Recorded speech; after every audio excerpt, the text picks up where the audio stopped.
Steve Bartman catches ball October 14, 2003. On October 14, 2003, a Chicago Cubs fan named Steve Bartman plucks a fly ball out of the air before outfielder Moises Alou can catch it, a catch that would have been a crucial out in the sixth game of the league championship series against the Florida Marlins. As a result of Bartman's interference, the Cubs lost their momentum in the game. Bartman was escorted from Wrigley Field by security guards as bloodthirsty fans hurled beer cans and other debris at his head. The next day, he went into hiding, but not before he told the press that I've been a Cub fan all my life and fully understand the relationship between my actions and the outcome of the game. I am so truly sorry from the bottom of this Cubs fan's broken heart. It was the 8th inning of the 6th game of the NLCS, and the Cubs were just 5 outs away from their first World Series since 1945, 5 outs away from proving once and for all that the famous curse of the Billy Goat was dead. Legend has it that a local bar owner and Cubs fan brought his pet goat to the 4th game of the 1945 World Series against the Tigers,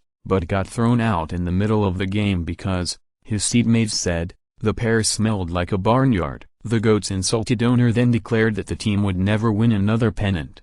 When Chicago lost to the Tigers a few days later, he sent a telegram to Wrigley that said simply, "Oh, who stinks now?" Pitcher Mark Prior had a 3-0 lead, and he was on a roll. Cubs fans were sure their team was finally going all the way. Even when Florida's Juan Pierre hit a double, things still looked good for the Cubs. Then, all of a sudden, they didn't. Switch hitter Luis Castillo stepped to the plate, worked a full count and cranked the ball hard toward the left field fence. Moises Alou raced backward, jumped up and reached for the ball. He would have had it, too, but just then Bartman reached out and grabbed it just before it landed in Alou's glove. The ump called the ball foul. Castillo went back to the plate, and an agitated Prior walked him in 9 pitches. In the meantime, Pierre had moved to third on a wild pitch. Florida had men on the corners, the tying run at the plate, and just 1 out. All hell broke loose. A single to left scored Pierre. Then Cubs shortstop Alex Gonzalez missed a routine grounder and the bases were loaded. After that,